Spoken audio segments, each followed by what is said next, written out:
Më shumë se 45.000 libra vetëndihmues publikohen çdo vit. Mbi 200.000 podcaste mbi kategorinë e zhvillimit personal. Por po sikur t'ju thoja, se të gjitha zbehen në krahasim me zhvillimin shpirtëror që mund t'ju jap në jetën tuaj dhe besimin tuaj një libër i vogël, vetëm 6 kapituj, 2000 fjalë dhe 20 minuta nga koha juaj, përsëri ndikimi i tij zgjat një jetë të tërë. Ai shpjegon në mënyrë të përmbledhur dhe të fuqishme se çfarë do të thotë të besoni dhe si të zbuloni thirrjen e Perëndis për ju, si të gjeni qëllimin, të kapërceni pengesat, të lidheni me të tjerët, të gjeni jetën që doni, të duroni vështirësitë, të përjetoni plotësinë e jetës, dashurinë pa kufi dhe përfundimtarja, të jeni ai ndjekës i Krishtit që gjithmonë keni dashur të jeni. Bashkohuni me mua në fjalën e Perëndis teksa gjejmë rrugën e vërtetuar për të ndërtuar besimin që lulëzon, ndikon dhe duron. Një besim që tregohet me sjellje. Gjithçka fillon me librin e Efesianëve. Pas pak në moment vendimtar. Unë nuk e di se sa herë njerëzit ma kanë thënë këtë, pastor, thjesht nuk mundem ta bëj më këtë. Mbase janë në një martesë që po rënohet, apo kanë fëmijë që kanë marrë një rrugë të keqe, apo kanë mbase probleme financiare, apo janë të smur. Pastor, nuk mund ta bëj më këtë dhe ne duhet të themi, e di çfarë, kjo është e vërtetë. Asu nuk mundem, por unë njoh dikë që mundet. Ai mundet. Ai mundet të bëj për te gjithçkaje që mund t'i kërkojmë apo që mendojmë. Faleminderit që po ndiqni moment vendimtar. Dhe tani po ju lë me doktor Jeremia dhe mesazhin e tij. Një lutje për forcë të brendshme. Dean Karnazes u pengua ndërsa shkonte drejt verandës së përparme në shtëpinë e tij në San Francisco.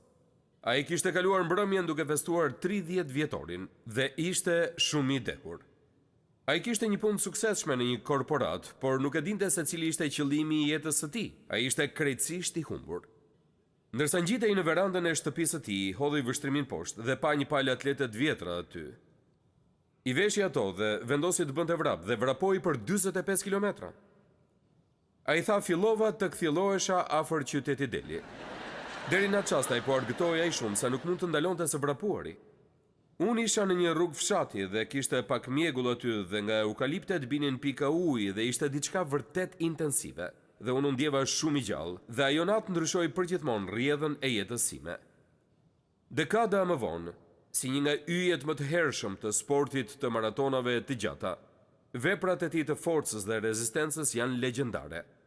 E pabesueshme, por ai njëherë vrapoi në 50 maratona në 50 shtete të ndryshme, në 50 ditë të njëpasnjëshme. I bie 2140 kilometra dhe asnjëri tjetër në histori nuk e ka bërë më kurrë këtë. Mbase më mbreslënse është që Karnazes vrapoi për gati 81 orë pa ndërprerje dhe pa fjetur. Më shumë se 3 ditë të plota ai përshkoi 564 kilometra gjatë kësaj kohe dhe këtë e bëri pa u ndalur. Ai përllogarit se ka përshkuar më shumë se 160.000 kilometra gjatë jetës së tij, që i bie të përshkosh plot 4 herë diametrin e planetit ton. Siç mund të prisni, me gjithë këtë vrapim, ka pasur shumë kohë për t'u menduar.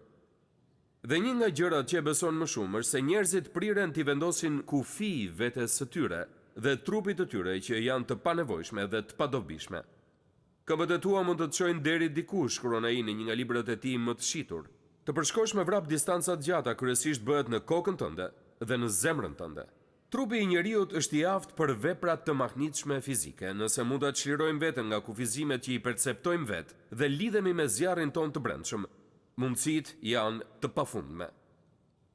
Më pëlqen përfytyrimi i një zjarri të brendshëm. Më shumë se mbase çdo njeri tjetër në histori, Dean Karnazes i ka testuar kufijtë e forcës fizike, por siç ka zbuluar ai dhe shumë të tjerë, forca fizike mund t'ju çojë deri diku. Ne kemi nevojë për diçka më thelbësore nëse duam që të lulëzojmë në këtë botë dhe të mbahemi fortë si në premtimet dhe në përgjegjësitë që vijnë kur bëhemi ndjekës të Jezus Krishtit. Ajo që na nevojitet është forca e brendshme. Prandaj ndërsa futemi në pjesën e dytë e Efesianëve kapitulli 3, kemi privilegjin të dëgjojmë një lutje që ka të bëjë vetëm me forcën e brendshme. Një lutje që Pali e bën për besimtarët efesian është një nga pasazhet më të mira të shkrimit në të gjithë dhjatën e re. Prandaj ndërsa eksplorojmë këtë lutje të mrekullueshme, shpresoj që ju të kuptoni në jetën tuaj që unë të kuptoj në jetën time, se këtë e studiojmë së bashku si një mesazh nga Perëndia për secilin prej nesh individualisht. Dhe në zemër të kësaj lutjeje gjendet dëshira e palit që Perëndia t'i forcojë besimtarët me fuqi në njeriun e tyre të brendshëm. Mendoj se po të bënim sot një sondazh mes nesh me sinqeritet, do të thoshim se nuk ka patur një kohë tjetër, më shumë se sa sot kur secili prej nesh ka pasur më shumë nevojë për fuqi të brendshme. Kjo forcë e brendshme është kaq kritike për mbijetesën tonë shpirtërore, sa kur Pali e prezantoi lutjen e tij, ai i përmendi të tre antarët e Trinitetit. Për këtë arsye un po i ul gjunjët e mi përpara Atit, të Zotit tonë Jezu Krisht, nga i cili merr emër çdo familje në qiell dhe mbi tokë, që t'ju jap sipas pasurisë së lavdisë së vet, të forcoheni me fuqi nëpërmjet frymës së tij në njeriun e brendshëm. Ja ku e kemi Atin, Birin dhe frymën e shenjtë në këtë pasazh. Kjo duhet na tërheqë vëmendjen. Prandaj le të shohim së pari qëndrimin e lutjes së Palit. Për këtë arsye, un po i ul gjunjët e mi përpara Atit, të Zotit tonë Jezu Krisht. Tani mbase kjo mund t'ju duket e çuditshme sepse është një zakon i përhershëm mes besimtarëve sot dhe ka qenë një shprehje e zakonshme gjatë gjithë historisë së kishës. Kur ne lutemi, ne ulim kokën, shpesh ulemi edhe në gjunjë. Por kjo nuk ishte e vërtet për popullin hebre, ishte e pamendueshme që populli i lashtë hebre të ulej në gjunjë për të lutur. Ata kur nuk e bënin këtë publikisht, kur ata luteshin qëndronin në këmbë dhe ngrinin duar drejt qiellit. Ju kujtohet shëmbulltyra e Jezusit me fariseun dhe ta grambledhsin? Fariseu rrinte në këmbë dhe lutej në vetvete kështu, gati mund ta shohim me sy, o Perëndi, të falenderoj që nuk jam si njerëzit e tjerë, grabitqar, të padrejt, kurorshkelës dhe as si ai ta grambledhës. Po ta grambledhsi, çfarë ishte duke bërë? E po, Biblia na thot se ai ishte duke qëndruar larg. Ata qëndronin këmbë kur luteshin. Por Pali specifikisht u thot Efesianëve që ai po lutej në gjunjë në lutje për ta. Nuk mund ta përvetsojmë efektin e kësaj nëse nuk mund të shohim kontrastin këtu, sepse ai donte që të theksonte intensitetin e atij momenti, intensitetin e lutjes së tij. Kjo ishte diçka serioze, ishte një nga ato lutje që e bënte atë të ulej në gjunjë. Dhe ai nuk ishte i vetmi. Nëse e shohim me kujdes Biblën, do të zbulojmë se Jezusi u largua prej tyre sa mund të hidhte një gur dhe ra në gjunjë dhe lutej. Atëherë ra në gjunjë dhe bërtiti me zë të lartë, o Zot, mos u ngarko atyre këtë mëkat. Dhe si tha këtë, fjeti. Dhe sigurisht të gjithë e dim këtë premtim të famshëm nga libri i Filipianëve, që në emër të Jezusit të përkulet çdo gjuhë dhe çdo gjuhë të rrëfej se Jezu Krishti është Zot. Një ditë çdo gjuhë, hebre dhe jo hebre njësoj, do të përulet përpara Zotit Perëndi. Në kohën kur kam qenë student në seminar, më kujtohet hera e parë që mora pjesë në kishën e parë baptiste në Dallas, ku pastori ishte i famshmi W.A. Criswell. Kur hyra në kish, mbeta i habitur, që ata kishin vendosur stola ku uleshen gjunjë, që ishin të lidhur me ndenjëset. Ajo ishte një kish baptiste. Kjo ishte diçka e zakonshme në kishat më ceremoniale në atë kohë, por ishte e çuditshme të gjeje stola për të ulur në gjunjë në një kish baptiste. Shumë shpejt e kuptova që nuk ishte as pak e çuditshme, në fakt ishte diçka e veçantë, kur e gjithë bashkësia ulej çdo të diel në gjunjë përpara Perëndisë. Pastori na thoshte se ishte koha për të lutur dhe pastaj dëgjoje kërcitjen e stolave të lutjes që uleshin dhe pastaj gjithë secili ulej në gjunjë në kish. E mbaj mend që isha në këmbë një herë që ndodhi kjo dhe hodha syt përreth, dhe kurrë nuk do ta harroj sa mbres më ka lënë që populli i Perëndisë në një kishë të stërmadhe ishte ulur në gjunjë në lutje përpara Zotit. Por më shumë se çdo gjë tjetër, kjo na tregon diçka dhe më pëlqen kjo shprehje, e kam të shkruar në Biblën time. Lutja është deklarata e varësisë son. Lutja është deklarata jon që ne jemi të varur nga Perëndia. Kur ne ulemi në gjunjë përpara Perëndisë, ne po themi nëse ti nuk na hyn, ne nuk do t'ja dalim dot. Nëse ti nuk na ndihmon, ne nuk e kemi atë që duhet për të shkuar aty ku po shkojmë. Zot Perëndi, ne varemi plotësisht nga ti. Ne po ulemi para teje si në shtetasit e tu, ti je mbreti ynë. Pra këtë mësojmë nga qëndrimi i lutjes së Palit. Ai e kishte shumë seriozisht këtë lutje që ai do të bënte për besimtarët efesian. Tani vini re se për çfarë u lut ai. 4 gjëra. Së pari ai u lut që efesianët mund të kishin një fuqi të brendshme. Ne mund ta kuptojmë kërkesën e tij të lutjes nga fjala e shkurtër që. Kjo na prezanton me një fjali qëllimore. Ai lutet në këtë mënyrë që t'ju jap sipas pasurisë së lavdisë së vet, të forcoheni me fuqi nëpërmjet frymës së tij në njeriu e brendshëm. Pali i kërkoi Perëndis që t'i mbushë efesianët me një fuqi të brendshme, me një forcë të brendshme. Vini re fjalët e fuqishme në këtë pjesë, ai po flet për pasuri, lavdi, forcë edhe fuqi. Dhe fjala greke për fuqi gjendet 120 herë në Dhjetën e Re dhe i referohet fuqisë që Perëndia i jep njerëzve që i përkasin familjes së tij, në mënyrë që të përmbushin detyrat e dhëna nga Perëndia. Dhe ne kemi nevojë për këtë fuqi të brendshme më shumë se kurrë më parë. Ne zbulojmë se forca jon fizike nuk është e mjaftueshme për gjërat me të cilat sfidohemi. Ne zgjohemi në mëngjes dhe gjithçka duket mirë, por para se të mbaroj dita përballemi me diçka që as nuk e kishim imagjinuar kurrë. Dhe jam i sigurt se tashmë e dini që kjo është e vërtetë si për të krishterët, ashtu edhe për jo të krishterët. Kur ne bëhemi të krishterë, nuk marrim ndonjë imunitet që këto gjëra të mos na ndodhin. Si mund të qëndrojmë të sigurt? Siguria jonë gjendet në faktin se ai që është në ne është më i madh se ai që është jashtë nesh dhe që përpiqet të na trishtojë. Ne jemi të fortë në Zotin nëse e kuptojmë fuqinë tonë të brendshme. Ne kurrë nuk do të friksohemi nga alarmet. Prandaj Pali lutet më së pari që efesianët të mund ta kenë brenda vetes këtë fuqi të brendshme. Kjo nuk është forcë fizike, por është një fuqi e brendshme shpirtërore. Dhe pastaj ai lutet për një prani të brendshme dhe kjo është vërtet interesante. Ai thotë që Krishti, ja ku na u shfaq sërish fjala që Krishti të banojë në zemrat tuaja me anë të besimit. Mund thoni, apo kjo nuk duket si lutje e dur për t'u bërë për dikë që është tashmë i krishter? A nuk banon ai tashmë në zemrën tonë me anë të besimit? Ai jeton në zemrën tonë me anë të besimit. Kur ne bëhemi të krishterë, Krishti vjen për të banuar në zemrën tonë. Ai na jep frymën e shenjtë që banon brenda nesh. Nuk mund të jemi të krishterë pa Krishtin dhe pa frymën e shenjtë. Prandaj, cili është kuptimi i kësaj lutjeje që Krishti të mund të banojë në zemrat tuaja? Kuptimi gjendet në fjalën të banojë. Fjala banoj është një fjalë që ka kuptimin të jesh në shtëpi. Në greqishten e lashtë, në gjuhën e Dhjatës së Re, ky është një term i veçantë që nënkupton më shumë se sa të jesh diku apo edhe që të jetosh diku. Në këtë kontekst, të banosh do të thotë të shpërngulesh, ta bësh vendbanim, të jesh në shtëpi. Dëgjoni se çfarë thot Jezusi te Gjoni 14:23. Ai thot, nëse ndokush më do ta zbatoj fjalën time, edhe Ati im do ta doj, tani dëgjoni. Dhe ne do të vim tek ai dhe do të bëjmë banesën tek ai. A e dini se Perëndia i plot fuqishëm dhe biri i tij Jezus Krishti kanë një dëshirë të madhe që ta bëjnë banesën e tyre në ju? Mund të thoni, po ai është në jetën time, por unë po ju pyes, a e ka bërë banesën në ju?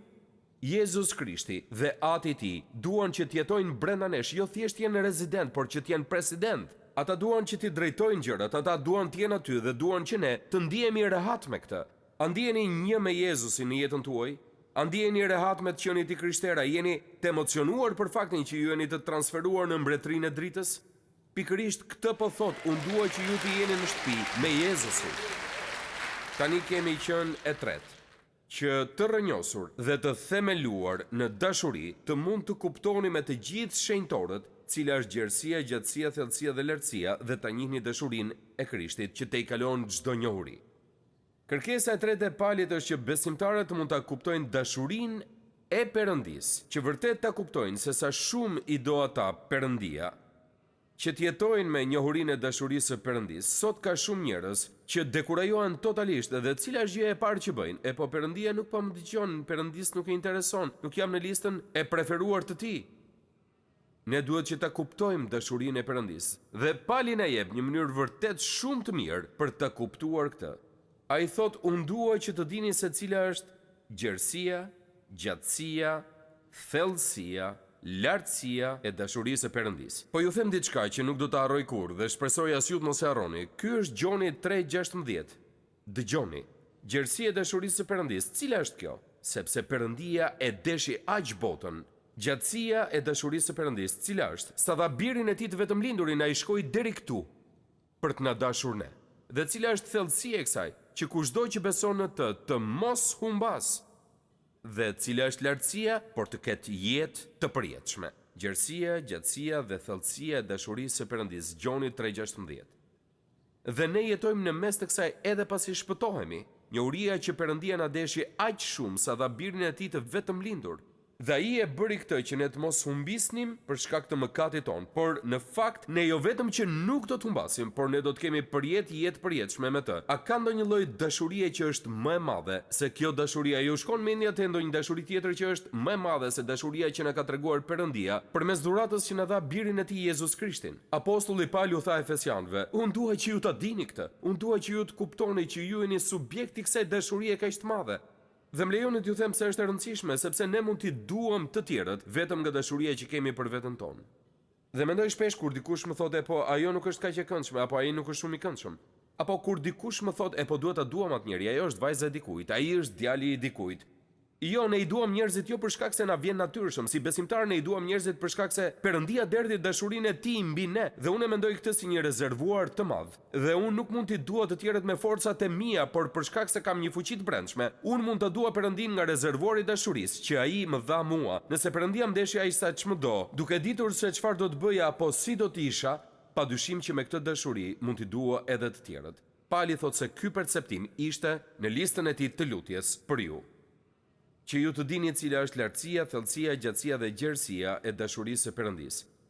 Ju e dini që shumë mizori janë kryer gjatë inkuizicionit spanjoll. E kam lexuar gjithë historinë e kësaj kohe kur isha në seminar dhe njëherë dëgjova një histori për një të burgosur spanjoll, eshtrat e cilit u zbuluan kur ushtarët hapën një nga birucat e nëndeshme që përdorej nga drejtuesit e inkuizicionit.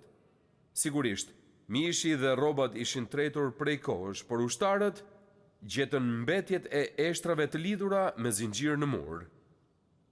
Dhe nuk gjetën vetëm ato. Në murin e atij burgu, gdhendur në gur me një copë të mprekt metali, ishte një kryq. Dhe mbi kryqin në spanjisht ishte shkruar fjala lartësi, kurse poshtë kryqit ishte fjala thellësi, dhe në njërin krah ishte fjala gjatësi, kurse në tjetrin gjerësi. Përpiquni ta përfytyroni këtë për një çast, edhe ndërsa i burgosur po vdiste urie, i pamundur për ta çliruar veten nga zinxhirët që e mbanin të lidhur, ai po meditonte mbi hirin e Perëndisë. Ai po mendonte dhe po perceptonte realitetin e dashurisë së Perëndisë. Dhe ne kemi të njëjtën mundësi. Unë mendoj shpesh për këtë dhe ju a kam thënë edhe juve shumë herë. Kryqi më tregon se një ditë Jezusi u zgjat tek ati dhe pastaj u zgjat poshtë drejt nesh. Dhe ai këtë u bëri të arritshme të gjithë atyre që do t'i besonin atij. Lindje, perëndim, askush nuk është për te i, shtrirje së dashurisë së Perëndisë. Dhe kryqi na mëson këtë. Lartësia, thellësia, gjatësia dhe gjerësia e dashurisë së Perëndisë. Pali thot, shpresa ime është që ju të mësoni ta jetoni jetën në mes të panoramas së asaj që Perëndia i plotfuqishëm ka bërë për ju. Dhe mbani mend diçka miq, mos harroni këtë. Pali po e bën këtë lutje. Menjëherë, pasi përpiqet të zgjidhë çështjen mes hebrenjve dhe jo hebrenjve. Dhe ai po u thot atyre se ka diçka që i tejkalon të gjitha dallimet që mund të kenë me njëri tjetrin, dhe kjo është dashuria e mahnitshme e Perëndisë së plotfuqishëm. Kërkesa e tij e parë është për fuqi të brendshme, kërkesa e tij e dytë është për një prani të brendshme. Kërkesa e tij e tretë është për një perceptim të brendshëm dhe ja e katërta, një lutje për t'u përmbushur së brendshmi. Ky është edhe theksi i kësaj lutjeje për mua. Unë shpresoj që të jetë edhe për ju kur të mbarojmë. Vargu 19 thotë që të mbusheni me tërë plotësinë e Perëndisë. Ja ku e kemi sërish atë fjalën që të mbusheni me tërë plotësinë e Perëndisë. Vini re progresionin e këtyre kërkesave të lutjes. Fuqia e brendshme e frymës së shenjtë bën që Krishti të banojë te ne. Krishti që banon në ne bën që të kuptojmë dashurinë e tij, dhe tani dashuria e tij me bollëk bën që ne të përjetojmë plotësinë e Perëndisë. Ideja për të qenë të mbushur me plotësinë e Perëndisë ka nevojë për shpjegim. Më kujtohet kur isha i vogël, kam dëgjuar babain të predikojë për këtë. Dhe mendoja po vras mendjen se sa janë mbushur. A janë mbushur deri në brez, a janë mbushur deri në supë? Nëse je vërtet i perëndishëm, duhet jesh i mbushur deri në hund, më kuptoni? Pastaj dëgjova dhe kuptova se nuk bëj as pak fjalë për këtë. Fjala i mbushur nuk ka të bëjë me volumin e një lëngu në një gotë. Fjala i mbushur në këtë pasazh është një fjalë që ka kuptimin i kontrolluar. Kur ne jemi të kontrolluar nga plotësia e Perëndisë, jeta jonë do të jetë ndryshe. Mund thoni po, si mund ta dim këtë? Tek Efesianëve na thuhet kjo, mos u dekni me verë, por mbushuni me frymën. Çfarë do të thotë kjo? Mos lejoni që t'ju kontrollojë dehja, por le t'ju kontrollojë fryma e Perëndisë. Le të qëndrojmë pak këtu dhe ta peshojmë këtë. A jeni të mbushur me plotësinë e Perëndisë? Për të përdorur një term ushtarak, a e ka ai komandën e mendjes dhe zemrës suaj, ndërsa vazhdoni ditën dhe sidomos kur përballeni me vështirësi dhe mundësi të cilat nuk i prisnit, a reagoni ndaj këtyre çasteve bazuar mbi atë që doni ju apo atë që do Perëndia? A veproni bazuar mbi vullnetin e Perëndisë apo vullnetin tuaj? Po ju them edhe një parim tjetër, mos e hiqni këtë nga mendja. Perëndia nuk do të na mbush nëse nuk jemi të mbushur me veten tonë. Ne duhet kemi vend bosh në jetën tonë përpara Perëndisë. Ne duhet të bëjmë atë që tha Pali, të ulemi në gjunjë dhe themi Zot Perëndi, kjo është për te aftësive të mia, nuk e di si ta bëj këtë. Dhe prandaj po të dorëzoj gjithçka ty, unë heq dorë nga zgjedhjet e mia dhe i pranoj të tuat. Këtë kuptim ka kjo. Dhe ndërsa mbyllim këtë, dua që të theksoj potencialin e lutjes së Palit, sepse e di që disa prej jush po qëndroni ulur dhe nuk e besoni këtë. Ju nuk e besoni që Perëndia mund t'ju marrë nga mënyra si po i jetoni jetën dhe t'ju jap një mënyrë për t'jetuar përtej asaj në fuqinë e Perëndisë. Mund mendoni apo kjo është për njerëz të tjerë. E po nuk kam rritur ende aty. Po t'isha i krishter më i vjetër, do të mund ta bëja këtë. Jo, kjo nuk është vetëm për të krishterët e vjetër, kjo është për të gjithë krishterët. Dhe arsyeja sepse e di këtë është sepse nuk varet nga ju, është Perëndia. Dhe Perëndia nuk ka të preferuar. Ai nuk qëndron ulur në qiell dhe thot, ky njeri në rreshtin e tretë është një kandidat, edhe ky tjetër jo. Ne të gjithë jemi kandidat për të mbushur me fuqinë e Perëndisë në jetën tonë. Dhe ai është i aftë ta bëjë këtë, dhe dëgjojeni pak këtë bekim. Tani atij që sipas fuqisë që vepron në ne mund të bëjë jashtëmase më tepër nga sa kërkojmë ose mendojmë, atij i qoftë lavdia në kishën, në Krishtin Jezus për të gjitha brezat në jetë e jetëve. Amen. Kur lexojmë këtë lutje që bën Pali, mendojmë, e po, a mundet vërtet Perëndia ta bëjë këtë? A mundet Perëndia të më jap fuqi në njeriu e brendshëm? A mund ta vendos shtëpinë në zemrën time që Perëndia të banojë në të? Dhe a dua unë që ai të banojë aty? A mund të më mbush me plotësinë e tij? A mund të më jap aftësinë të kuptoj dashurinë e tij të madhe? A mund ta bëj ai këtë? Dhe përgjigjja ime për këtë pyetje është, po, ai mundet. Po, ai mundet. Sepse Biblia thot se ai mundet. Ai mundet. Dhe vetëm përjetësia do të na zbulojë se si kjo fuqi ishte duke punuar në jetën tonë, kur as nuk ishim të vetëdijshëm për këtë, sepse ne po ecnim me Zotin. Si ju përgjigj ai lutjeve që ne as nuk mendonim se i kishte dëgjuar? Sepse ai mundet. Ai nuk bën thjesht për mirësimet vogla në planet tona, ai hedh poshtë ato dhe na jep planin madhështor dhe të denjë të vetes së tij. Ai mund ta marrë atë që ne kërkojmë dhe ta bëjë atë më të madhe. Ai mund t'i marrë mendimet tona dhe të shkojë përtej tyre. Ai mund të shohë atë që ne nuk mund ta shohim këtu dhe tani. Ai mund të shohë më pas dhe ku. Ai mund të bëjë shumë herë më tepër dhe mbi gjithçka. Kur ndjeni dobësi në hapësirën tuaj, si të krishter, kur filloni të vrisni mendjen, a mund ta bëj këtë? Thjesht thuajini vetes, jo, nuk mundem, por ai mundet. Unë ulem në gjunjë sepse unë varem nga Perëndia. Unë nuk mund ta bëj dot këtë. Unë nuk e di se sa herë njerëzit ma kanë thënë këtë, pastor, thjesht nuk mundem ta bëj më këtë. Mbase janë në një martesë që po rënohet, apo kanë fëmijë që kanë marrë një rrugë të keqe, apo kanë mbase probleme financiare, apo janë të smur. Pastor, nuk mund ta bëj më këtë, dhe ne duhet të themi, e di çfarë kjo është e vërtet. Asu nuk mundem, por unë njoh dikë që mundet. Ai mundet. Ai mundet të bëj përtej gjithçkaje që mund t'i kërkojmë apo që mendojmë. Tani dua t'ju lë me një histori që e kam lexuar nga historia, që edhe nëse s'keni dëgjuar asgjë nga ato që unë thash, tani dëgjoni këtë. Në listën e presidentëve të Amerikës, një njeri shfaqet 2 herë. Nëse do t'ju bëja një test këtë mëngjes, mund të më tregoni se kush është? Është Grover Cleveland, i vetmi president që ka shërbyer në 2 mandate jo të njëpasnjëshme. Ai ka qenë presidenti i 22 dhe i 24 në histori në vendin tonë. Ai është edhe presidenti që vendosi statuin e lirisë në portin e New Yorkut, dhe është i vetmi president që është martuar në shtëpinë e bardhë. Mendoni pak për këtë. Në atë kohë ai ishte 49 vjeç, kurse nusja e tij Francis Folsom ishte 21 vjeç, duke u bërë zonja e parë më e re në histori, dhe romanca e tyre e trazoi kombin. Grover Cleveland ishte fëmia e një predikuesi presbiterian, i cili ishte shumë i themeluar në të vërtetën e krishterë. Ai punonte shumë me çështjet e detyrës së tij dhe në mes të një paniku financiar kombëtar, ai u përball me një krizë personale. Ai u diagnostikua me kancer dhe ju nënshtrua një operacioni shumë sekret në bordin e jahtit të një miku që askush mos e merrte vesh. Ky lajm ju fsheh kombit për shumë vite. Edhe në gjendjen e tij të dobët si i smur me kancer, Ai punoi aq shumë sa askush nuk e kuptoi kurse ishte i smur. Ai I mblidhte forcat dhe punonte rregullisht çdo ditë deri pas mesnate. Historianët e kanë luftuar atë për palodhshmërinë, për guximin e tij dhe për mpretësinë. Përpara se të vdiste, e përmblodhi gjithë jetën e tij dhe tha: "Unë jam përpjekur aq shumë që të bëj atë që është e drejtë." Sekreti I energjisë së presidentit Cleveland gjendet te motoja me të cilën ai jetoi. Ishte një premtim biblik që e kishte vënë në kornizë dhe e kishte varur mbi krevat, që çdo natë kur të shkonte për të fjetur të mund ta shihte dhe kur të zgjohej në mëngjes të mos I shpëtonte. Ai e vlerësonte aq shumë këtë sa kishte varur një kopje edhe në zyrën e tij ligjore, ku punonte përpara se të bëhej president. Dhe gjatë jetës së tij e mbajti këtë për parasyve. Ai kishte stemën e familjes dhe poshtë ishin fjalët e ligjit të përtërir, 33:25, sipas përkthimit të Diodadit të ri, ja se cilat janë. Forca jote të vazhdoj sa janë ditët e tua. Forca jote të vazhdoj sa janë ditët e tua. Kur e pyetën për këtë, Cleveland I tha: "Nëse kam një simbol apo emblem, kjo është ajo." Ai zgjohej çdo mëngjes me bindjen e palkundur se Perëndia do t'i jepte forcën që I nevojitej për atë ditë.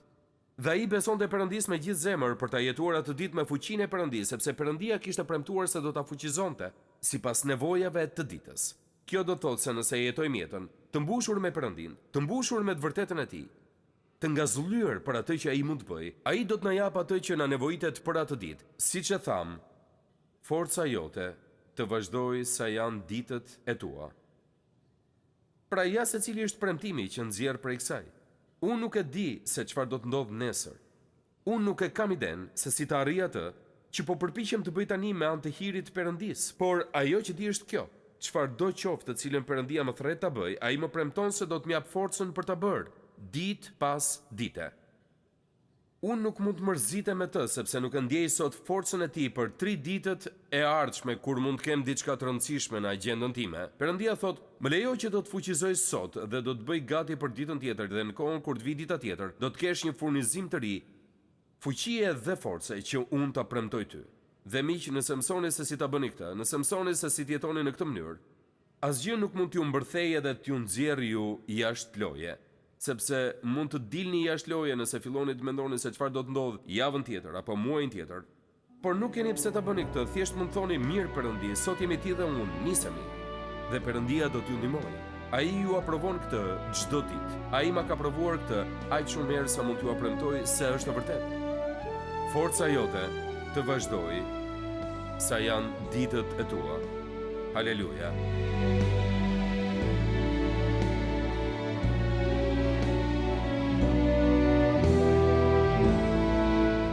Faleminderit që ishit me mua sot në moment vendimtar. Sa më shumë që e studiojmë fjalën e Perëndisë, aq më shumë e kuptojmë që Perëndia ynë I dashur dëshiron të ketë një marrëdhënie personale me gjithë secilin prej nesh. Nëse ju do doni që të filloni një marrëdhënie me të, hapi I parë është që të pendoheni për mëkatin tuaj dhe t'i kërkoni Jezus Krishtit që të bëhet Zoti dhe shpëtimtari juaj. Sapo ta merrni këtë vendim për të pranuar dhuratën e Perëndisë për shpëtimin, do të fillojë udhtimi juaj me Perëndin si një krijesë e re në Krishtin. Nëse sot e keni marrë këtë hap besimi, ju inkurajoj që ta ndani vendimin tuaj me të krishterë të tjerë në një shërbes të besueshme apo të një kishë zonës, dhe që të vazhdoni të rriteni në besimin e sapo gjetur. Perëndia ju bekoft, ndërsa filloni ecjen tuaj me Perëndin. Pres me padurim që të shihemi herën tjetër këtu në moment vendimtar.